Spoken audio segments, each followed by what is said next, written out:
अलीकडच्या काळामध्ये आपल्या शेतीतल्या ज्या काही अडचणी आहेत त्यातलं एक प्रमुख कारण आपलं गोधन कमी झालेलं आहे। खरं म्हणजे आपल्याला याची कल्पना आहे की आपल्या संपूर्ण संस्कृतीमध्ये गोमातेला खूप मोठा दर्जा दिलेला आहे। आपण तिला ईश्वराचा दर्जा दिलाय, आपल्याकरता जगण्याची व्यवस्था उभी करते। या संपूर्ण शेतीच्या सायकलमध्ये त्या गोमातेचा उपयोग हा सर्वाधिक आहे।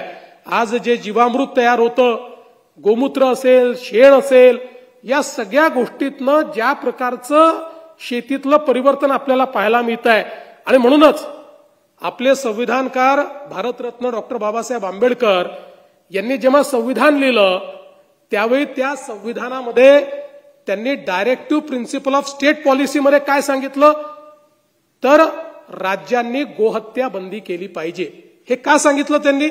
कारण त्यांना माहिती होतं की हे जे गोधन आहे किंवा जो संपूर्ण आपला या ठिकाणी गोपरिवार आहे, हा परिवारच आपल्या शेतीमध्ये नैसर्गिकरित्या आपल्या शेतीला जगवू शकतो आणि म्हणून त्या ठिकाणी संविधानाने अशा प्रकारची व्यवस्था त्या ठिकाणी केली। ती व्यवस्था काही कुठल्या धर्माकरता केली होती किंवा कुठल्या तुमच्या केवळ बिलीफ करता केली होती असं नाही, तर हे भारतरत्न डॉक्टर बाबासाहेब आंबेडकरांना माहिती होतं की सांस्कृतिक दृष्ट्या आपल्या देशामध्ये शेतीच्या संदर्भात जी काही आपण एक व्यवस्था उभी केली आहे, या व्यवस्थेमध्ये हे जे काही आमचं गोधन आहे हे या शेतीला जिवंत ठेवणारं आहे।